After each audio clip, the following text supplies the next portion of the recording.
Your favorite artists. New music discovery. Candid conversations, unfiltered. Loudmouth, little lady, lots of music history. Broadcasting live from New Jersey, it's the Carr Stereo Podcast with Terrie Carr.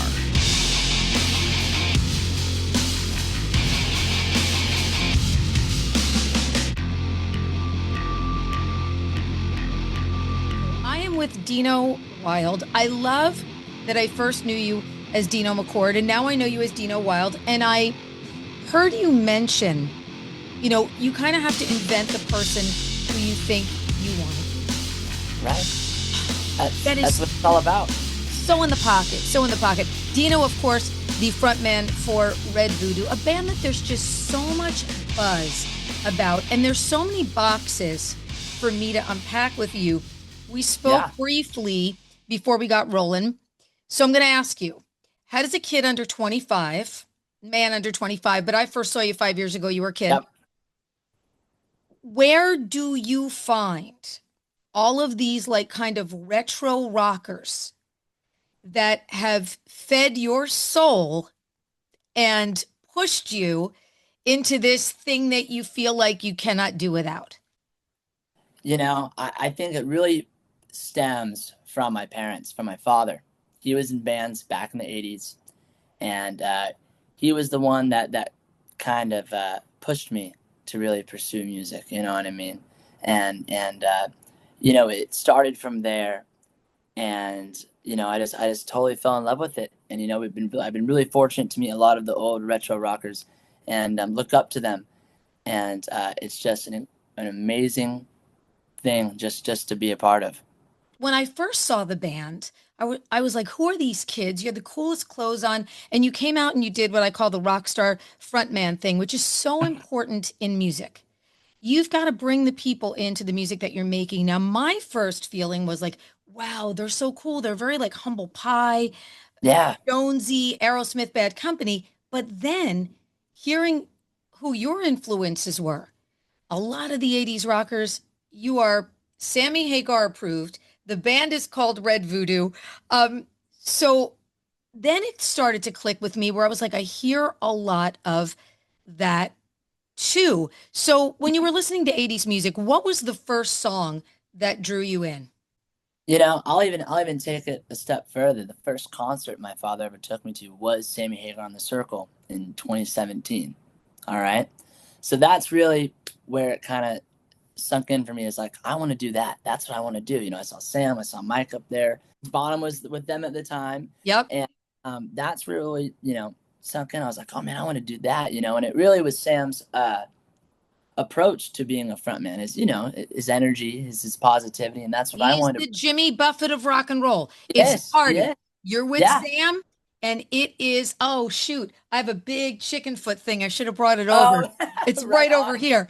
But that's Sammy. He brings the party, and he's like that. No, he is. Wherever you're with him, that. So then Sammy becomes like a part of, how did that connection happen? So we met in 2020. How? Right? How? In Cabo. It was my first time. I turned 18, went to Cabo San Lucas with my family, and I was acquaintances with Ken Jensen, who was Sam's kind of friend, bodyguard, whatever. He works with the camp, and he texted me and said, hey, Dino, come to the Cabo Wabo at 2:00 on Sammy's birthday. I'm like, okay. So we come down there, and it's during COVID, so the whole world shut down, right? And Cabo Wabo shut down, and I see Sammy coming down the steps, and I'm like, oh my God, that's him, and he's heard about the band, from videos Ken has sent him. But I said, Dino from Red Voodoo, how about you come up here and sing a couple of songs? I'm like, no. Oh, so this was on October 13th, 2020. This is about a couple days after Eddie Van Halen's passed away. Wow. So he died on the 7th. And we did Finish What You Started, and we did Eagles Fly to like 20 people. And that was it. So since then, Sammy's been a huge, as you know, champion of the band. We've played with him on multiple occasions.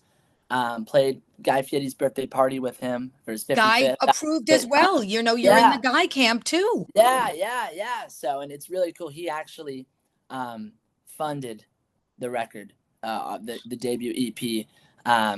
Now he worked for it. We played his party, but he funded the record, which is really, really nice of him. And it's been really cool. So Sam's been really championing the band and everything. And now that we're starting to tour, we're every single place we stop, we're meeting a different awesome 80s artist. We just hung out with the RATT guys, Stephen Piercy, last week. And you guys are like touring also with Yeah. a lot of these artists. You were Yes. at M3. I mean, so you're really living the dream. And it's almost like you guys, I always say you can be a visionary, but if you're not an executioner, what's the point? Right. You've got to be both. Yes. And some people have this vision. Here's what I want my band to be. But the work ethic isn't there. Or some people work their asses off, but the vision isn't there. And I see Red both. Voodoo as a band that is visionary and also executioners. Oh, well, thank you. What do you feel on that? Well, we strive. I've been managing the band for 6 years, and it's all DIY right now. And the only person that's going to care more than anyone is yourself. You know what I mean? And that's what you have to do to go the distance. Gotta have every I dotted and T crossed, and just go for what you love. Do the vision.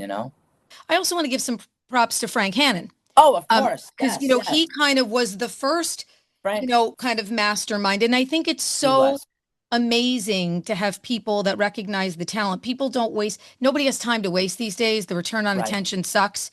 We just sit there with our phones and blah, blah, blah, blah, blah. So when people take a vested interest, yes, and it means something, what did you know about Tesla? And I think it was you doing the ballsy move.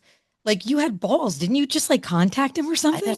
I was in high school, and this was before COVID, and I just texted him. And the reason why. How'd you get his number? Like, it's crazy. Okay, so there's a photo up there. You can't really see it too well. Yeah, I can kind of see it. Yeah. Okay, that's my dad's band in the 80s, right? And Frank produced my dad's band for one day in the late 80s, early 90s. So growing up, I'd always see that photo, and he would always say, and I keep that photo with me in my place and everything. And he always said, "Hey, man, that's my claim to fame. Frank Hannon produced me," right? So I was in high school. I don't know Tesla. I don't know any of these bands. I had my own band, and we wrote 2 songs. That was it. And I just Facebook messaged him in history class. Yeah. And he responded and heard our stuff. And then when the whole world shut down, COVID was such a great time for us. I know it wasn't for a lot of people, but for us, we really turned into an original band. We were a cover band before, 40 cover songs, 3 hours every night. Honing the craft. Right. And Frank really taught us how to write songs. Wow. So when we went and we did the debut EP with Sammy's producer in San Francisco, we took everything that Frank taught us and put our heart and soul into that EP. And it was phenomenal. Frank's such a good guy. And I know he's on the road with Tesla right now, but we'll see each other on the road soon. But yeah. So that was such a pivotal time for us. But right now, it's really, there's a lot of these bands. Return to Dust, I'm a huge fan of those guys. They're kind of carrying the 90s sound. So good. Yeah. So great, talented. Man. I love it. I love the dual vocals. They're just a banging band. They're so great. There's so many bands bringing that spirit back. Yes. And you got Greta Van Fleet, you got the band Feel, Ace Monroe. They're bringing this like 70s kind of style. We're on a kick where, we're playing with a lot of the 80s bands. We're trying to bring this 80s ish, late 70s, early 80s kind of Van Hagar type style, whatever you want to say. Everyone has their opinions on what we sound like, which is great. But, and to bring our own sound to it too. Right now we're cutting demos for a full length record right now. We have that EP out right now. Yeah, the EP is so great. It's strong. It's great party music, but the band is talented. It's not just steeped in having a party and, screwing up and getting wild and stuff. Like the songs are so well crafted. All Night Long is such a beautiful homage to everything that is rock and roll. Well, you talked about being in the studio, and you were in with Jameson Durr, who is Sammy's producer. He's produced The Circle. He's produced also Don Felder and Nancy Wilson. And I mean, he's got such a huge roster of people. What's that like, being a young band and having your vision and still allowing somebody to take over and bring their feel to that? Yeah. I was, such a fan of his work and just, it was our first time, recording in a studio, like a Studio A, all the Grateful Dead records were recorded there. A lot of them, In train San recording. Fran, baby. Wow. And I love it. And it was really cool, working with someone where we would have our vision, but he would go, "Hey man, how about you try this, this, and this?" And we'd go like, "Oh man, whoa, this is really, really cool." So we would try it and it would work or maybe not work. But no, it was such an amazing experience in that studio, just the vibe and the energy, and it really is poured out into this EP. And what you hear on the EP, is what you hear live. There's not a lot of bells and whistles on it. It's not overproduced, and I think the reason is because now we could take it in its rawest form and we could go in any direction we want. You know what I mean? And that's what's super, super cool. But the main thing with that EP and what Jameis and I discussed was, hey, we want an EP where we could just, what you hear on the record is what you're going to hear when you come see us. Yep. Yeah. Yeah. You want to sound like you. And what I love is when you listen to it, you can get a vision. Like I have a vision for who I think the band is. Yeah. And that's so cool. And that's when I heard you first. And then, I don't remember if it was Bring It Back I think it was Bring It Back where I really first got the visual. And it was exactly who I thought the band was, and you're out there just being that cool rock star frontman. So how do you find, this incarnation of the band now? How do you find these like-minded people that are all of your age? Oh man, I honestly got lucky. Here in Sacramento, my guitarist and my bass player have been with me for 6 years. We've had a couple drummers here and there, but there's not a lot of people that like old style rock and roll. Then you have to take it a step further. Okay, they don't listen to it. Now, do they play an instrument? Now take it a step further. Are they committed? Good? Yeah. Are they committed to right. the vision of a certain type of band? Yeah, not easy. So I'm extremely lucky that I found guys. We all found each other. And it's not like, oh, we were in high school or, oh, this is my, brother's best friend or something, It was in the music scene. I went out and found the guys. And they look good. And they look cool. They are cool. Yeah, man. They're sick. I was hearing, I guess, Bring It Back. And then I was like, oh, let me check these guys out again. I remember when they were super young. And I was thinking like, please, let them still look cool. Let them not because I don't think you're not the band that should be covered in like a giant beard.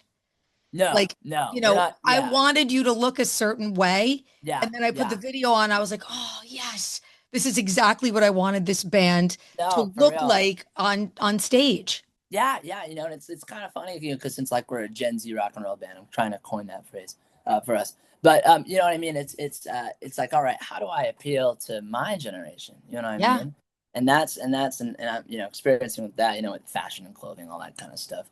But it's like, all right, how do we get to that next level where we could get all the fans? You know what I mean? And I think that's the hardest part for us right now. You got your Benson Boone, he's kicking ass, and all these different artists. It's like, all right, how do we make rock mainstream again? And maybe it's going to take a festival with all of us new bands.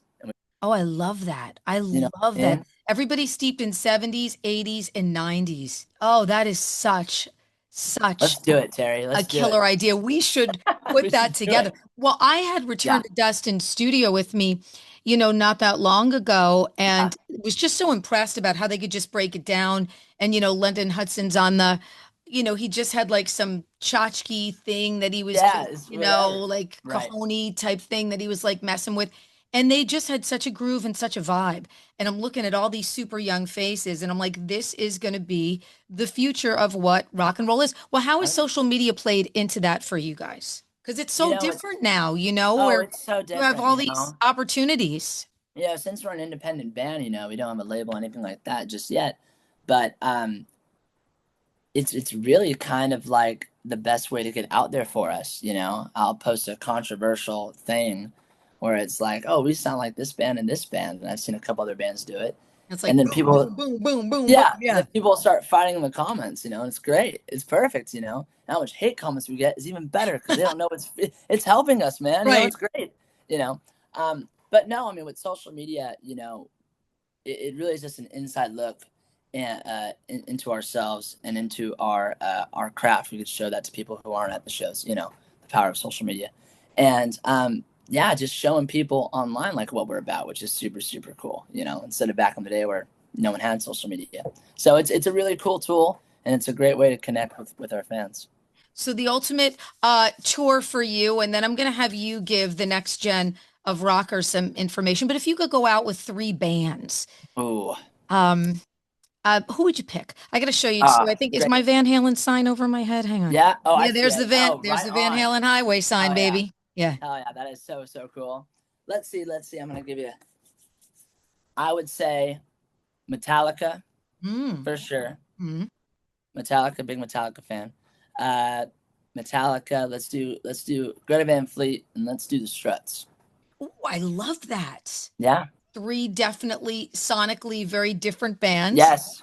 Yep. very different fan bases, and all steeped in that true spirit Right. of rock and roll. Oh, I love Yeah. that. Okay, so for rock stars in training, people that we talked about it before we even started the Zoom, and I said I'm so inspired by seeing so many kids. If I see them at a Mammoth show, a lot of the kids maybe are not Oh, you know what? I'm familiar sorry with to interrupt you, Terry.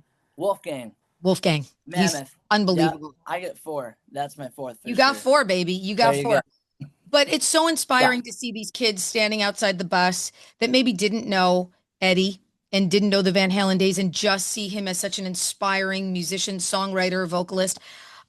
If you were to give advice, what three things, because it's so easy to get sucked into the machine of Yep. having somebody tell you who you should be. I get this with a lot of young female rockers or young female metal Yeah. vocalists or whatever, like, oh God, they wanted to pop us up.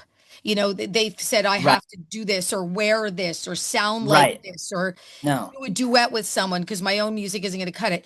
Right. You seem like someone who have your feet on the ground and your Yep. your heels dug in a little bit and kind of know, you know your value and you know your worth, which is really, really cool. So what three things would you tell someone if they were thinking of embarking on a music career today? Okay. I would say number 1, do what you love. If you love it, do it and don't look back. You know, like you got to have a vision, you know, and stick to your guns on that. Stick to your guns on that. Because, like I said, no one's going to care as much as you. So don't let anyone push you around, you know. Number 2, this is simple, but music industry's tough. Take care of yourself. You know what I mean? Absolutely. You know, take care of yourself, you know. And I would say number 3 is hone in on your craft. At the end of the day, it's all about the songs, because when it's 20 years from now, people are going to remember you for the songs. Boom. Mic drop right there. Everything is song driven. Yep. 1000% best advice. Definitely best advice that you can give a band. Songs Yep. can't suck. It's all about the songs. Yep. So speaking of the songs, so talk to me a little Yeah. bit about All Night Long. Where'd the Yeah. inspiration come from? I have a feeling you have, as you said, you're getting ready to, figure out how to put together your full length. This EP Yep. is phenomenal. I think you have a lot of material in the arsenal, but let's talk about like the Yeah. single, like let's talk about All Night Long. Yeah, so All Night Long, really, if you really dive into the lyrics, it's honestly me just writing about where I am right now, and just the beginning stages, you know, the grinding stages, as I like to put it. And we're still going to be in it for a long time, but yeah, and it was just one of those songs that just kind of, I wrote it in a day, lyrics in a day, and just had that guitar riff brought to the guys, and we just started jamming on it, and it's just straight up rock and roll, you know. I love that you said wrote it in a day, brought it to the guys, we started jamming up on it, as Yeah. opposed to like we sat on it and we moved it and we fixed it and we did this and we did this and we did this. It just seems like your journey has been very organic. Yeah, no, You know, 100%. from your pops to Frank to Cabo to songwriting to Yeah. high school to like it just seems like this whole organic journey. You know, it's very real, you know. It's been 6 years, and we're just so fortunate now that you know, it's all steps and goals, and I feel like now we reached another step, which is really, really cool. And even talking to you, I'm a huge fan of you, by the way, Terry. So I'm super cool that we're chatting. Oh, you're so sweet. Thank you Yeah. very much. I so appreciate that. And I'm a fan of you guys as well. So what is in the future touring wise for you guys? Hitting the road? Are you guys going to do M3 again? Are you guys Monsters of Rock? Like, what kind of stuff is in the cards? Yeah, so we're out with we're doing flyout dates. We're out with Lita Ford next month. Oh, amazing. Yeah. Oh my God, I love her band. You got to say hi to Well, Pat Kennison for me, her guitar player. He's the Yeah. best. Yeah. And we played with her on M3, but now we're actually getting to directly support her. So I'm Wonderful. Super cool. She's super, the queen. Super cool. Oh yeah, she is. So we're out there with West Virginia with her, and then we have a couple headlining shows. But right now it's just kind of the planning stages for rest of the year into 2026 festivals, that kind of thing. So we're super excited. I'm so excited for you guys. Thank you. Dino from Red Voodoo, thank you so much for spending some time with me. I was so looking forward to doing this. I'm so glad that we were able to get this on the book. Me too. And I think the future of rock and roll is so important. And I am counting on you to take the torch and carry it proudly, because we freaking need you. Yes, ma'am. You got it. And get the Red Voodoo EP. It is amazing. Dino, I love you. Mwah. Thank you. Mike. Thank you. Don't forget to like this podcast and subscribe to the Carr Stereo page on Spotify, Apple, YouTube, or wherever you get your podcasts. I'm Rob Moorhead. TC and I will see you next time.